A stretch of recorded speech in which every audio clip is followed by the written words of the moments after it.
உணவை கொறித்துவிட்டு வந்து தன் அறையில் தஞ்சமடைந்தாள் மனோகரணி. அவள் விழிகள் கணவனை எண்ணி எண்ணி மலை கொண்டன. அவளை நீண்ட நேரம் கண்ணீர் சிந்த விடாமல் வந்து சேர்ந்தான் மதுச்சந்திரன். அலறதுக்கு வசதியா இங்க வந்து படுத்தாச்சா என எண்ணியவனாய் அவள் இடையில் கை சேர்த்து அணைத்து கொண்டு படுத்தான். அவன் புறம் திரும்பி அவன் நெஞ்சில் முகம் புதைத்தாள் Manoharini. I love you Chandar. அவள் தலையை மிருதுவாக வருடியபடி படுத்திருந்தான் மதுச்சந்திரன். ஹனி, நாம கொஞ்ச நாள் முன்னாடி பக்கத்து ஏரியாவில் சின்னதா ஒரு வீடு வாங்கினோம். 3 ரூமு தான் இருக்கும். அங்க போய் 2 நாளைக்கு இருந்துட்டு வரலாமா? போலாம் சந்தர். ஏய், நிஜமாலுமா? ப்ராமிஸா?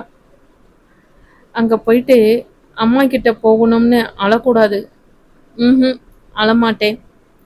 அப்போ நாளைக்கு காலையிலே 6 மணிக்கு கிளம்பலாம். நம்ம 2 பேருக்கும் ட்ரெஸ் எடுத்து வைக்கலாமா? 2 நாளைக்கு தானே சந்தர், காலையிலே எடுத்து வச்சுக்கலாம். 2 நாள் 4 நாள் ஆச்சுன்னா? அவ்வளோ நாள் எல்லாம் வேண்டாம் சந்தர். என்ன ஹனி, ஏதோ 10 நாள் சொன்ன மாதிரி சொல்ற. நாம 4 நாள் இருக்க போறோம். இதுல மாற்றம் கிடையாது. சரி, உங்க இஷ்டம். என் இஷ்டம் 1 வாரம் 1 மாசம். சந்தர், நாளைக்கு இருநிலா தேன்நிலா காணும் வானிலா. ஏங்க காதல் கவி பாடும். மனைவியின் முகவடிவை அளந்தபடி கவி படித்த மதுச்சந்திரன் அவள் கண்ணீர் நிற்குமென நினைத்திருக்க காலம் வேறொரு திட்டத்தை வகுத்திருந்தது. மதுச்சந்திரன் நெஞ்சத்தை உடைக்க காத்திருந்தது. இருள் முழுவதும் விலகாத அந்த காலை வேளையில் தாய்க்கு கை அசைத்து விடை கொடுத்துவிட்டு மதுச்சந்திரனின் 2 சக்கர வாகனத்தில் ஏறி அமர்ந்தாள் மனோகரிணி. போலாம் சந்தர். மனைவியின் கையை எடுத்து தன் தோள் மீது வைத்துவிட்டு வண்டியை கிளப்பிய மதுச்சந்திரன் முகத்தில் மந்தகாச புன்னகை தவழ்ந்தது. எனக்கு அப்படியே பறக்கிற மாதிரி இருக்க ஹனி. இந்த பரவசத்தை இவ்வளவு நாள் மிஸ் பண்ணிட்டேனே. ஹே, பேசுடா. நானும். என்ன நீயும்? நானும் மிஸ் பண்ணிட்டேன். இனிமேல் தினமும் காலையில நம்ம ஏரியாவில் ஒரு ரவுண்டு வரலாமா? வரலாம் சந்தர். குளிர்தானி? கொஞ்சம். குளிரில் நடுங்கிய மனைவியின் குரலை உணர்ந்து வண்டியை அதிவேகத்தில் செலுத்தி அண்மை குடியிருப்பு பகுதியான குமுதம் நகர் பகுதியில் இருந்த ஒரு சிறிய வீட்டின் முன்பு நிறுத்தினான் மதுச்சந்திரன். இந்தா குட்டி, கேட் சாவி, வீட்டு சாவி. நீ போ, நான் வரேன். நீங்களும் வாங்க, நான் பைக்கை நிறுத்திட்டு வரேன்டா. சரி. வீட்டினுள் சென்ற மனோகரிணி ஹாலில் நின்று தன் பார்வையை சுற்றிலும் சுழல விட பூனை பாதம் வைத்து வந்த மதுச்சந்திரன் கரங்கள் அவளை தழுவின. Pink baby. அவள் காதில் முணுமுணுத்த அவன் உதடுகள் அவள் கன்னத்தில் பதிந்தன. இந்த புடவை எப்போ வாங்குனீங்க சந்தர்? இப்பதாண்டா, 10 நாளைக்கு முன்னாடி. பிடிச்சிருக்கா? ரொம்ப. இந்த பிங்க் புடவையில எப்படி இருக்க தெரியுமா? எப்படி இருக்கேன்? அவளை தன் புறம் திருப்பிய மதுச்சந்திரன் பனியில நனைஞ்ச பன்னீர் ரோஜா மாதிரி இருக்க. அவன் பார்வை தாங்காமல் மனோகரிணி நகர அவள் புடவையை பற்றி நிறுத்தினான் மதுச்சந்திரன். சந்தர், என்னோட ஏஞ்சலுக்கு இந்த ஒயிட் ரோஸ் வெல்கம் சொல்லுது. புடவையை விட்டுவிட்டு தன் சட்டை பையில் வைத்திருந்த வெள்ளை ரோஜாவை அவளிடம் நீட்டினான் மதுச்சந்திரன். சந்தர், ரோஸ் நம்ம வீட்டில் பூத்ததா? நீங்களே வச்சு விடுங்க. இங்க பூத்தது ஹனி என்றபடியே அவள் சூடியிருந்த மல்லிகை பூவோடு ரோஜாவையும் வைத்து விட்டான் மதுச்சந்திரன். ரோஸ் செடி நான் பார்க்கலையே. நில்லு ஹனி, அப்புறம் பார்க்கலாம். இப்போ குளிரும். அவளை தூக்கிச் சென்று படுக்கையில் கிடத்தினான் மதுச்சந்திரன். கொஞ்ச நேரம் தூங்கலாம். தூங்குறதா? இனி எனக்கு தூக்கமே வராதே. எனக்கு வருதே. உங்களை யார் நேரத்தில் எந்திரிக்க சொன்னா? பேக்கிங் கண்ணே, பேக்கிங். நான் பண்ண மாட்டேனா? என்ன அவசரம் உங்களுக்கு? எனக்கு பிடிச்சத 2 ட்ரெஸ் எடுத்து வைக்கலாம்ங்கிற ஆசைதான் பேபி. திருடா. மனோகரிணி அவன் காதை பிடித்து திருக அக்கரத்தை பிடித்து இதழ் ஒற்றினான் மதுச்சந்திரன். தூங்குங்க என்றால் அவன் தலையை வருடி. நீ என்ன செய்வ குட்டி? எப்பவும் போல என்னை ரசிச்சு ரசிச்சு பார்த்துட்டு இருப்பியா? ம், நான் எப்போ பார்த்தேன்? நான் பார்க்கல. பொய் சொல்லக்கூடாது காதலி. அவள் உதடுகளை ஒற்றை விரலால் வருடி சிரித்தான் மதுச்சந்திரன். போங்க நீங்க. தூங்குற மாதிரி நடிச்சீங்களா? கோபம் கொண்டவள் போல் திரும்பி படுத்தவளின் தோள் பற்றி தன் புறம் திருப்பி அணைத்து கொண்டான் மதுச்சந்திரன். அந்த காலை வேளையில் இருவரும் காம யுத்தம் நடத்தினார்கள். அவள் இதழில் தன் இதழை பதித்தான். தேகங்கள் உரசிக்கொள்ள விளையாட்டு முடிந்து களைத்து போய் இருவரும் உறங்கியும் போனார்கள். நீயும் நேரத்திலே எரிஞ்சிச்சிட்டியா? தூங்க அணி. அவள் முதுகில் தட்டி கொடுத்து தூங்க வைத்தவன் விழிகளும் மெல்ல மூடின. கைபேசி விடாமல் அலறியதில் கண்களை திறக்காமலேயே தேடி எடுத்தான் மதுச்சந்திரன். ஹலோ, டிஃபன் அனுப்பியிருக்கேன், வாங்கி வச்சுட்டு பேசு சந்திரா. டிஃபனா? மணி 9 ஆச்சு சந்திரா. சாரி சத்யா, நான் தூங்கிட்டேன். பரவாயில்ல, நான் சாப்பாடு அனுப்பிடுறேன், நீங்க சமைக்க வேண்டாம். தேங்க்ஸ் சத்யா. மெதுவா ஒரு வாரம் இருந்துட்டு வாங்க, நான் இங்க பாத்துக்கிறேன். தெய்வமே தெய்வமே. போதும் போதும், பாய், நான் வச்சுடுறேன். உணவை சமையல் அறையில் இருந்த சிறிய மேஜையில் வைத்துவிட்டு உறங்கும் மனைவியின் அருகில் சென்று அமர்ந்தான் மதுச்சந்திரன். பாவம், நான் இல்லாம சரியா உறங்கி இருக்க மாட்டாள். என் அழகு குட்டி, செல்ல குட்டி, பட்டுக்குட்டி. கொஞ்சியபடியே அவள் கன்னத்தை வருடி எழுப்பினான் மதுச்சந்திரன். என்ன சந்தர்? எந்திரி ஹனி, முகம் கழுவிட்டு வா, சாப்பிடலாம். ம். இயலாமல் புரண்டு படுத்தவளை கெஞ்சி கொஞ்சி எழுப்பி ஒரு வழியாக உண்ண வைத்தான் மதுச்சந்திரன். சமையலறையில் கொஞ்சம் பாத்திரங்கள், ஹாலில் பிரம்மு சோஃபா செட், டிவி, குளியலறையோடு இருந்த படுக்கை அறையில் கட்டில் ஒன்று, அவ்வளவே அவ்வீடு. அச்சிறிய வீட்டை சுற்றி வந்த மனைவியை ஹால் சோஃபாவில் அமர்ந்தபடி ரசித்து கொண்டிருந்தான் மதுச்சந்திரன். சந்தர், எப்படி சமைக்கிறது? இங்க ஒண்ணுமே இல்ல, எதுக்கு சமைக்கணும்? அருகில் அமர்ந்தவளின் கைப்பற்றி தன் மடியில் அமர்த்தி கொண்டான் மதுச்சந்திரன். விளையாடாதீங்க சந்தர். விளையாடல பேபி, சமையலுக்கு லீவ் விட்டுட்டு உன் சந்தரை மட்டும் கவனி. தினமும் ஹோட்டல்ல சாப்பிட்றது பிடிக்கலன்னா சொல்லு, நான் சமைச்சு தரேன். வேண்டாம் வேண்டாம், நீங்களும் சமைக்கிறதுக்கு லீவு விட்டுடுங்க ஹனி. என்ன சந்தர்? அவன் முகத்தில் படிந்த வருத்தம் அவளை குழப்ப. நாம ஹோட்டல் வச்சிருக்கிறதுனாலயே என்னவோ எனக்கு சின்ன வயசுல சமையல்ல ஆர்வம் வந்துருச்சு ஹனி. ஹோட்டல்ல எப்படி சமைக்கிறாங்கன்னு ரொம்ப ஆசையா பார்ப்பேன். அந்த ஆசை வளர்ந்து கேட்ரிங் படிப்பை தேர்ந்தெடுத்தேன். இப்பொழுது எதற்கு இதற்கெல்லாம் சொல்கிறான் என புரியாமல் பார்த்தாள் மனோஹரிணி.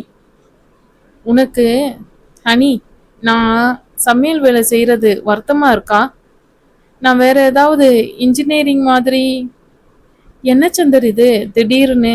என்னாச்சு உங்களுக்கு? ஏன் இப்படியெல்லாம் பேசுறீங்க? எனக்கு எதுக்கு வருத்தம்? நான் எப்பவும் உங்களையோ உங்க தொழிலையோ குறைவா நினைச்சதில்லை சந்தர். குறைவா நினைக்க என்ன இருக்கு? பசியோட வரவங்களுக்கு 12 மணி ஆனாலும் இல்லைன்னு சொல்லாம சாப்பாடு போடுறது என்னை பொறுத்த வரைக்கும் சேவச்சந்தர். எப்பொழுதும் நிதானமாக பேசும் மனைவி படப்படுப்பதைக் கண்டு அவன் வருத்தம் ஓடி மறைந்தது. இல்லடா, பணம் வாங்குறோமே குட்டி, என் பட்டு பட்டாசா வெடிக்குதே. சேவையெல்லாம் நேரங்காலம் பார்க்காம செய்யறது சேவைதான். சரி சரி, சேவைதான். அவளை அணைத்து அமைதிப்படுத்தினான் மதுச்சந்திரன். உன் ஹஸ்பண்ட் எப்படி இருக்கணும்னு எப்பவாவது நீ யோசிச்சு இருக்கியா நீ?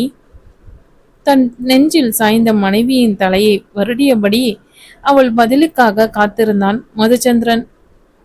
இல்ல சந்தர், எனக்கு என் கணவர் அப்படி இருக்கணும் இப்படி இருக்கணும்னு எல்லாம் எந்த கனவும் இருந்ததில்லை. நான் அம்மாவை தவிர வேற எதையும் யோசிச்சதில்லை. எப்போ ஊருக்கு போவோம், எப்போ அம்மாவை பார்ப்போம், ஏன் அம்மா என்னை பார்க்க வரதில்லை, அம்மாவுக்கு என்னை பிடிக்காதா, இப்படிதான் என் யோசனை ஓடிட்டு இருக்கும். அம்மாவுக்கு காது கேட்கறது இல்லைன்னு நீ ரொம்ப வருத்தப்படுறது தான் அத்தை உன்னை பார்க்க வராம இருந்திருக்காங்க ஹனி.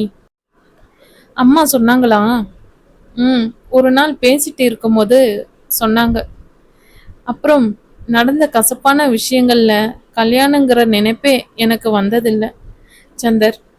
என் அம்மாவை சந்தோஷமா வச்சுக்கணுங்கிற ஒரே எண்ணம் தான் எனக்கு. அம்மா முதலா கல்யாணத்துக்கு பணம் சேர்க்கணும்னு கவலைப்பட்டு பேசினப்பதான் நான் யோசிச்சேன் சந்தர். எனக்கு கல்யாணம், காதல் இதிலெல்லாம் விருப்பம் இல்லாதது புரிஞ்சுது. அம்மா கிட்ட சொல்ல முடியல. தொழில் முதலில் வளரட்டுமான்னு சொல்லி சமாளிச்சேன். மறுபடியும் கல்யாண பேச்சு வந்தப்பதான் நான் மறைச்சு வச்சிருக்கிற விஷயம் அம்மாக்கு தெரிஞ்சு அம்மா தாங்குவாங்களா சந்தர்? எப்படியோ ஒரு சுடுகிற ஞாபகமே எனக்கு வந்துச்சு சந்தர். அம்மா நல்லவன் என்னை ஏத்துக்கிட்டாலும் என்னால அம்மாவை தனியா விட்டுட்டு போக முடியாதுன்னு அப்பதான் புரிஞ்சுக்கிட்ட சந்தர். ஒரு தாயின் ஒழுக்கம் பற்றி கேள்விகள் எழுவதையோ தன் தாய் விமர்சிக்கப்படுவதையோ மனோகரணியால் ஒருபோதும் அனுமதிக்க முடியாது. தன் அப்பாவி தாயை இப்பொல்லாத உலகத்தில் தனியாக விட்டு கணவன் வீடு செல்லவும் மனோகரணியின் அன்பு உள்ளம் அனுமதிக்காது. நான் உன்னை மூட் அவுட் பண்ணிட்டேன், என்னை மன்னிச்சிடு ஹனி. நான் கேட்டு இருக்க கூடாது. இல்லை சந்தர், நீங்க வருத்தப்படாதீங்க. எனக்கு அம்மா கிட்ட பேசணும் போல இருக்கு. பேசிட்டு வரட்டுமா? மனோகரணி எழுந்து செல்ல தொலைக்காட்சியை உயிர்ப்பித்து விட்டு அமர்ந்தான் மதுச்சந்திரன். நீ ஒரு முட்டாள் சந்திரா. மனோமுகத்தை வாட வச்சு விட்டாயே. யாரோ ஏதோ சொன்னால் அதை மனோவிடம் கேட்க வேண்டுமா? எழுந்து சென்று பார்த்து மதுச்சந்திரன் மனைவி உற்சாகமாக உரையாடுவதைக் கண்டு சிறு நிம்மதி கொண்டான். உலகத்திலேயே காமெடி பார்ப்பது அழுகிறவன் நீங்களாதான் இருப்பீங்க சந்தர். என் பட்டு பக்கத்துல இல்லாதப்போ காமெடி கூட சோக காட்சியா தெரியுது ஹனி. இப்பதான் நான் வந்துட்டேனே, இன்னும் பக்கத்துல வரணும். போதுமா? அவன் மடியில் அமர்ந்து கழுத்தில் கைகளை கொக்க அவளுடைய உற்சாகம் அவனையும் தொற்றிக் கொண்டது. இருவரும் கதை பேசி கழித்திட நேரம் வேகம் எடுத்து ஓடியது. மாலை வேளை. வீட்டை சுற்றிலும் இருந்த கொஞ்ச இடத்தில் பூச்செடிகளே அதிகமாக இருந்தன.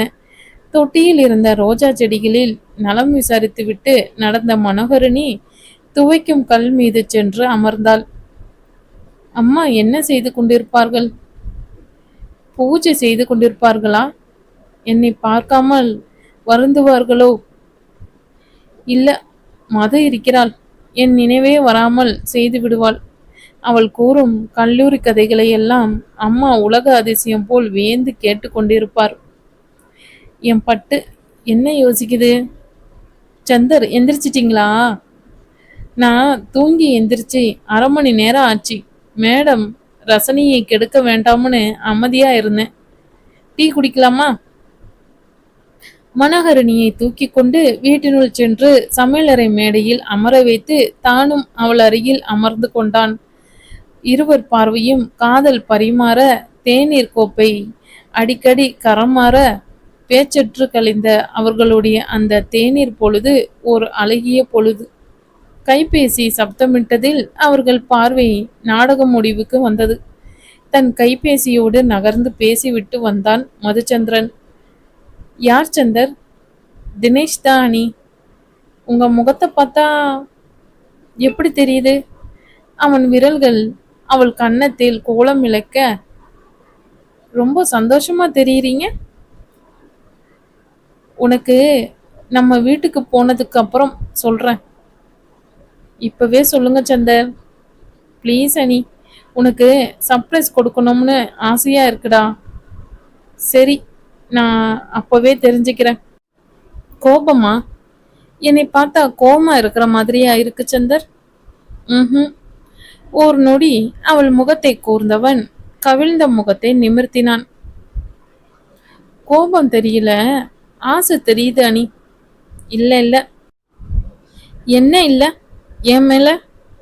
சந்தர் சினிங்கிய உதடுகளை வருடிய விரல்களை இதழ்கள் தொடர்ந்தன. அன்பாலயம். அதிசயமாக சந்திரனும் மதிவதனியும் மதுஸ்ரீயும் ஒன்றாக அமர்ந்து ஏதோ பேசிக் கொண்டிருந்தனர். ராதாவை கண்டதும் அவர்கள் பேச்சு நின்றது. உட்கார்ந்த. அம்மா, ஏமா தூங்கலையா? மதி சந்திரன் ஃபோன் பண்ணான்னு அப்பா கேட்டார். கொஞ்ச நேரம் முன்னாடி கூட பேசினாமா. ஏம்மா இவ்வளோ டயர்டா இருக்கீங்க? எதுக்குமா உங்களுக்கு இந்த அலைச்சல்?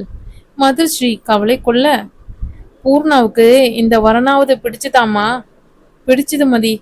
சென்னையில் சொந்த தொழில், ஒரே பையன், பார்க்கவும் நல்லா இருக்கார். அடுத்த வாரம் நிச்சயதார்த்தம் வச்சுக்கலாம்னு புனி பண்ணியிருக்கோம். அப்பாடி, இனிமேல் உங்களுக்கு அலைச்சல் இல்லம்மா, மதுஸ்ரீ சொன்னாள். மதி, நாம தான் முன்னாடி நின்று எல்லாம் செய்யணும். சரிம்மா, இனிமேலாவது கவலைப்படாம நிம்மதியா இருங்கம்மா. ம், இவ்வளவு நாள் காத்திருந்ததுக்கு நல்லா வர அமைஞ்சிருக்குது மதி.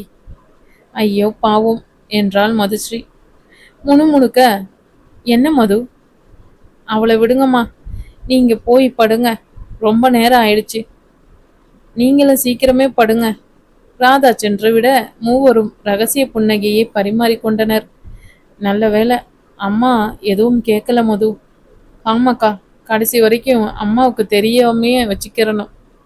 என்ன சத்யா யோசிக்கிறீங்க? பூர்ணா கல்யாணத்துக்கு சம்மதம் சொல்லி நம்ம சந்தேகத்தை பொய்யாக்கிட்டா மதி. ஆமா சத்யா. அப்போ அவளுக்கு சந்திரன் கூட என்ன பிரச்சனை?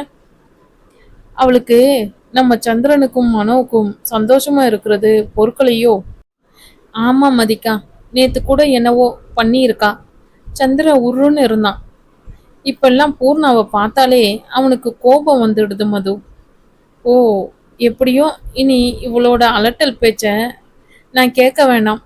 மனோவே என்ன சொல்லுவாளோன்னு கண்காணிக்க வேணாம்.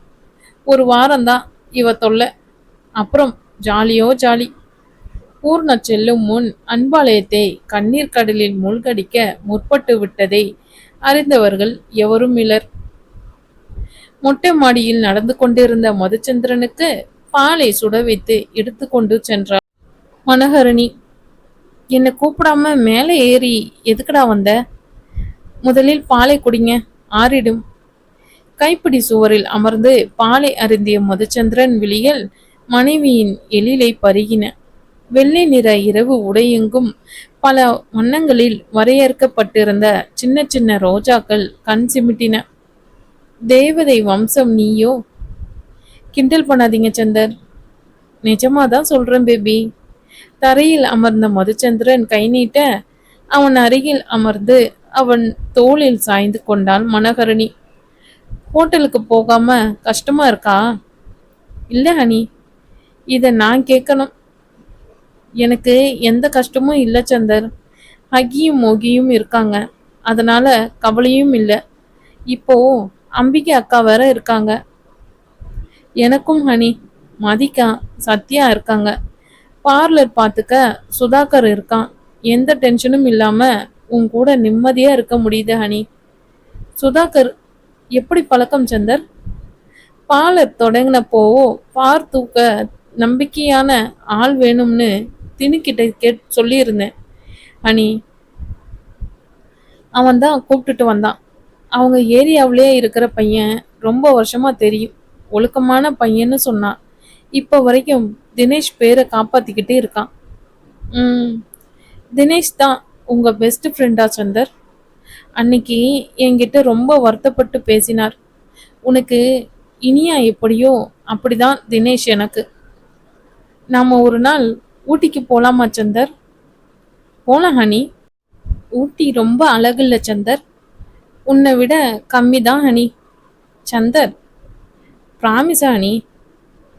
அந்த நிசப்த இரவில் தொடர்ந்த அவர்கள் உரையாடலை ரசித்தபடி மின்னின வானத்து நட்சத்திரங்கள்.